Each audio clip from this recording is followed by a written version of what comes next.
What's up, everybody? Welcome to BioS 3 Raw TV. You guys see the title, and we're going to be straight from the heart with you guys today, really honest. And I know quite a few guys right now that are retired that are going through this, where they're downsizing, purposely downsizing now at this point because they're not competing anymore, or they're at a certain age, or they have bad blood work, or whatever the case may be that they're downsizing. And the fact of the reality is, and I don't know why many people won't say what I'm about to say, getting smaller fucking sucks. Like, I don't care. There's no two ways about it. And I don't know why it's such a, like a taboo thing to say. I think a lot of people want the public or the other people, their fans or whatever, to think that they're okay with it. Like, they made this choice and it's okay. It's not a big deal. It's just time to do it. It's just, it's not affecting them internally. There's no internal struggle with the fact that now, let's fix this fucking camera angle, make that shit square. It's like there's this internal struggle going on that now they all of a sudden have to do something that they don't want to do, that they really don't want to do. And their identity for X amount of time was being a bodybuilder and having that look, right? You get up in the morning, and I don't mean your identity as far as other people see you. I mean your identity as far as you look in the mirror and see yourself. You get up every morning for X amount of years, and you have this certain look. Like, you see yourself in the mirror, you identify yourself. And when you start to change and go down like that, it's like weird because you recognize your face, but you don't recognize your body anymore, right? And you're thinking, like, so many of us have thought this. And again, I hope that somebody speaks up about this. I hope that other guys come forward and say, hey, you know what? I heard what Jerry said, and he's right. Because there comes a point where, you're doing this for a long time and you're using drugs, right? And you're building muscle and you're going through this process. And it could be a 10, 15, 20, 30, 40-year process, right? That you're moving in one direction, getting bigger, getting stronger. And the day comes where that ends. And I'd say 99% of us, we know that the day is going to come. But it's just like when your parents are going to pass away. You know they're going to pass away before you are. Your grandparents, you know they're going to pass away. But when that day comes, it affects you despite you knowing the facts and you're prepared for this because you've been watching this happen throughout the years and you're getting older. Just like you watch yourself aging, you're getting injuries, and it takes more drugs to look the same way. And there's less time off because you want to stay looking that way. And all of a sudden you start to come off these things, right? And you're looking in the mirror and your body is changing. And there's nothing you can fucking do about it. And it's fucked up because you still see you, but you don't see you, right? And there's nothing you can do about it. Like, you've made this decision or you have to do this because your hand's been forced because of your health or whatever the case may be. And you have to reverse your mindset after 10, 15, 20, 30 years, whatever the case may be, of I can no longer do this. There's going to be a new me. Now, I do believe that there's a part of bigorexia mixed in this, where it's a feeling of being not necessarily big, but powerful and strong. Right? Because you're in the gym, even at your weakest, you're probably stronger than 99% of the people in the public, right? So you're losing that overall physical size that gives you that superhuman look that you're used to. And of course, the drugs give you endorphins, the drugs give you a sense of well-being. You take that stuff away and you're just mortal again, but now your physique is becoming mortal too, right? And then in your head, you're like, well, I've done this for so long and I've been training for so long that yeah, I'll lose a little bit, but I'll keep most of my gains because I've been working hard and I'm going to work hard to keep them. And then you start going over that in your head and tricking yourself into thinking, well, I'll just come off the drugs and I'll maintain like 80% of it, or 85% of it, right? And that doesn't happen to anyone. If these people that claim that they're off are maintaining, it's because they're still on. They're lying. Once you take that drug out of your system, it changes your body. There's nothing you can do about it, right? But in your head, you're like everybody else going, the drugs didn't do the work for me. And that's true. The drugs did not do the work.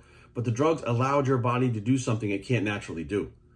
Right? So you're building your body and you're pushing yourself and you're pushing your limits and you're stronger than the average person can be because you have these drugs helping you, right?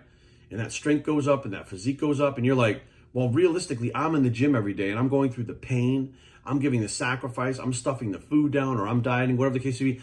I'm doing this. It's me. It's not the drugs, right?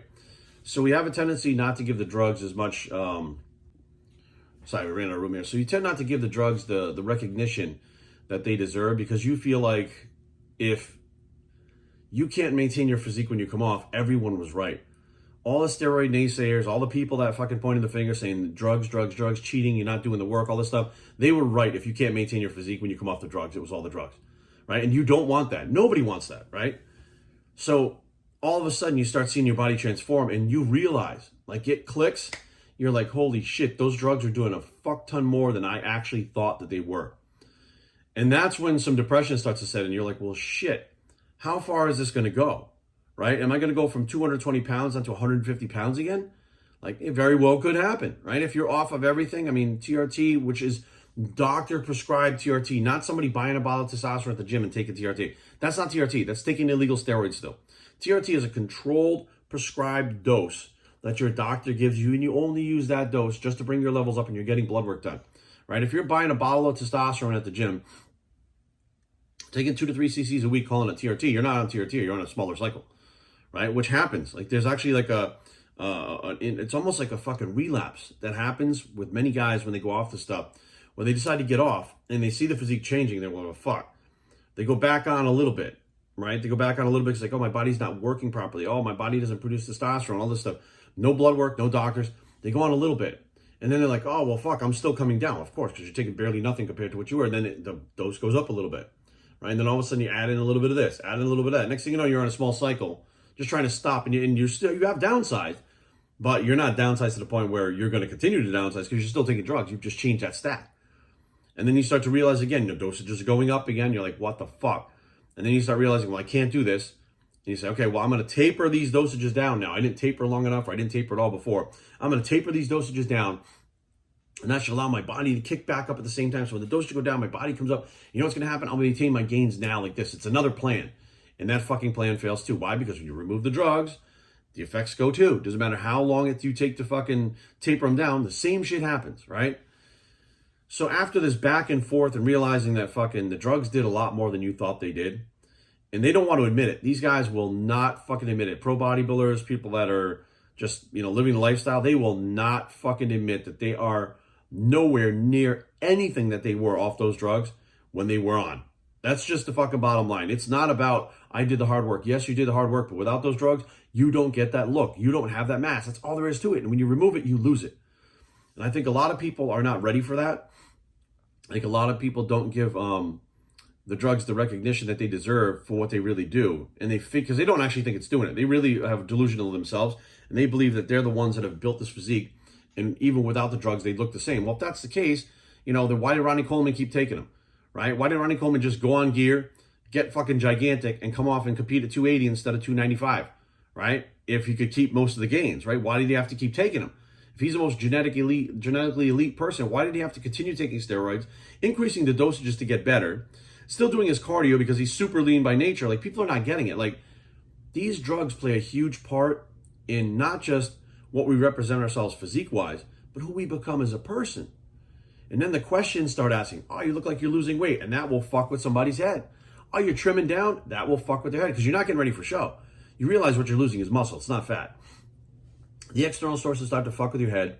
Then internally, you start to lose your fucking mind a little bit, because you're like, fuck, everybody's noticing. Fuck, everybody's noticing. I thought just I would notice because I see myself all the time, and I'm really scrutinizing my physique all the time, but they're noticing too. Oh my fucking God, people are going to think I'm weak. People are not going to pay attention to me anymore. People are going to think that I'm not cool anymore. Like, all this shit runs through these fucking guys' heads. All of it. I'm going to lose my followers. I went through Rich Piana's head. I talked to him about it. When he was trying to get off everything for good, which he didn't do, because he was going through all the same fucking process. He was down to about 265 when I saw him last at Super League, about 2 or 3 weeks before he died. And he was trying to downsize, but again, he was like, if I'm not that mutant, people are not going to follow me. Like, he had it in his fucking head. Like, there's always an excuse to stay on steroids. There's always an excuse to put them back in your body. There's always an excuse to raise the fucking levels a little bit. Like, well, I was doing 3 grams a week before. Now I'm only doing 600 milligrams, so it's a lot less. It's still not off, right? And eventually you got to get off. There's no two ways about it. You have to get off the shit. There will come a time, everybody watching this, if you're taking stuff, you have to get off this shit. And I don't mean lower dose. I mean, you get off of it. Maybe a doctor prescribed TRT, but fucking, if I were you, I'd do the gel or something, because I wouldn't even do injections, because it's too much of a point where you can easily just trick yourself into putting more in your body. When you're injecting it, I'll put 2 cc's in it, it'll be a little bit better. It's not that much though. Like, rationalizing it, right? Because bottom line, getting smaller fucking sucks. If you've been doing this and you've been big and you've been thick and you've been strong, getting smaller fucking sucks. I don't care who you are. Like, yes, it's more comfortable, as in the fact that you're not like breathing heavy all the time and you're not stuffing your body with so much food that you can't move because your stomach is full, right? And you can fit in normal clothes, which is pretty awesome, I think, when you can actually look like a fucking human being instead of a gorilla wearing a fucking bedspread with a hole cut in it, right?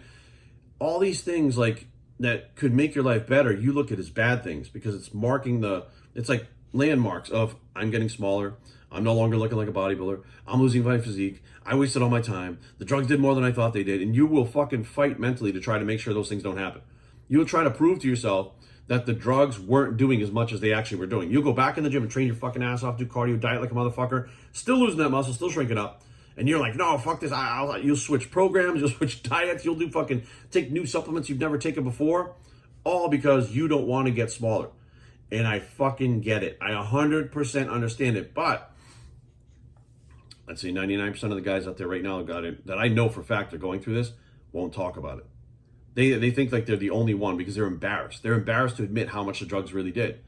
Well, dude, what the fuck? We all know. People have said it. Just because they were right about the fact that if you don't take steroids, you can't look like that.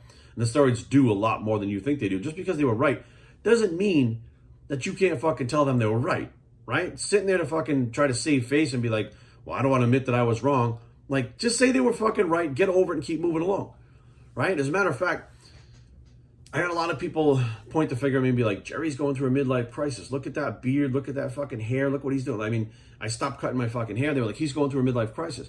What really was going on was when I started to come down and downsize, right? Meaning like after I tore my pec, I couldn't really train properly. And I started to downsize because I can't do what I need to do to stay that size. You know, like when I was competing in physique, I can't have that physique anymore. I can't train like that because I have a fucking tear that makes this shoulder joint unstable. When I use more than like 40 pounds, it feels like it's going to fucking rip out. I can't even bench press or do chest flies or anything like that with enough weight to get the chest to grow. So I was forced. I said, look, this is it. Like, I'm forced to downsize. I have no fucking choice. My body's going to change.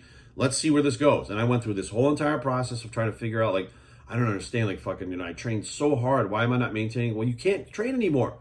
Right? So it's not just coming off the drugs. It's if you get injured and you can't train anymore, you're going to go through the same fucking process.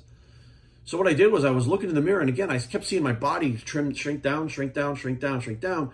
But my head was the same. My face was the same. It was like a weird version of myself, like some kind of alternate fucking reality where I wasn't as big and I didn't have the physique that I had, but I was still me.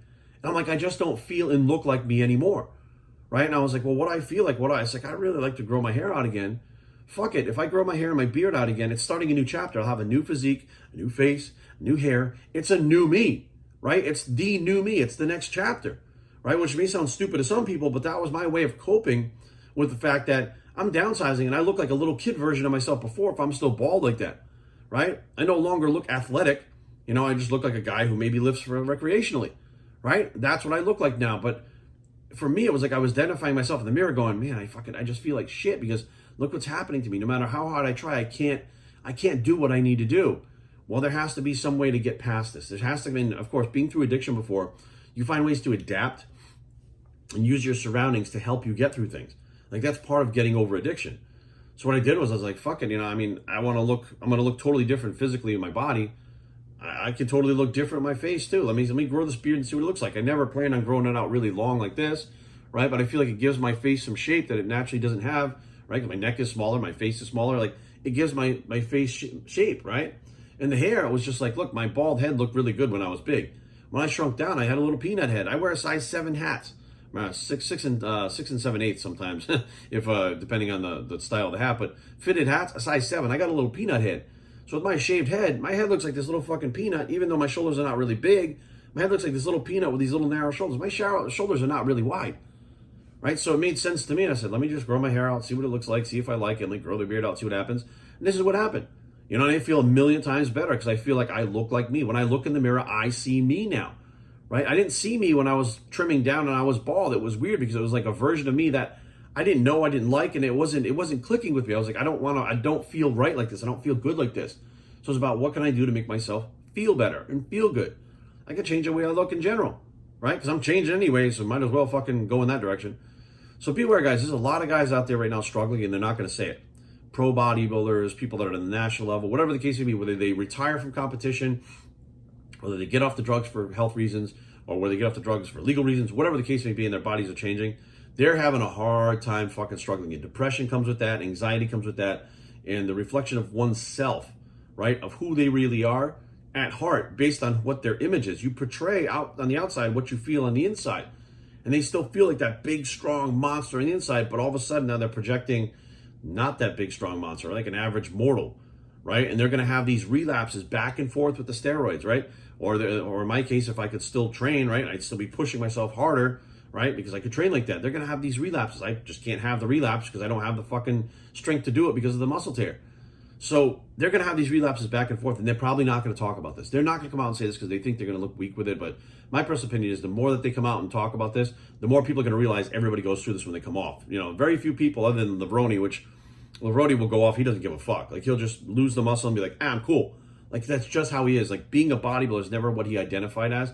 It's just what he was. It was what he was talented at, right? He loved to do it. He was talented at, but he didn't associate himself with only being a bodybuilder, which many of us do, because that's all we have in our lives, right? Many of us, that's all we have. That's positive. It's all we've had for 30 years. That's been consistent, right? You take being that competitive bodybuilder away, and then you take the physique away on top of it, right? This can cause some serious fucking mental issues. And of course, we have a mental health issue in America, pretty much all over the world at this point. But I think that the more that these guys come out and talk about the fact that it sucks to downsize, and I wish I didn't have to, but this is a fact to be healthy and safe and live. So you younger guys, or you guys that are pushing the envelope, be aware. Look, there's going to come a time where you got a choice. Stay on or get off. Be huge or shrink down. If you're at a certain age, you got certain health markers, whatever the case, and you stay big, you stay on, you're going to fuck yourself and possibly die. We've seen it. I mean, shit, look at Boston Lloyd, fucking Dallas McCarver. These are young fucking guys that should have downsized and got off this fucking shit and stopped playing around a long time before they did, right? I mean, Boston didn't even compete anymore. There was no reason for him to carry that muscle other than the fact he couldn't get it through his head that if he downsized, he'd be okay. Like, he just couldn't. His ego wouldn't let that happen, right? And ultimately, he kept finding things like peptides and other things that fucked him, which, why the fuck would you be fucking with any of those peptides if you weren't even competing to begin with, right? So there comes this point where you can't let go. He couldn't let go, right? Dallas, as big as he fucking was, he couldn't downsize. He could have downsized for a while, fucking got his health in check. Like, whole point is, you get to that point and you start looking at yourself saying, am I going to die or am I going to live? Do I want to die or do I want to live? It's all up to you. But the bottom line is, you don't go through this alone. We all go through this, and whether they admit it or not is up to them. But fuck it, I'll admit it. BioStrengthTraining@gmail.com. Leave comments down below, but don't fight. BioStrength.com is a blog. It's I'll admit it bicep, and we are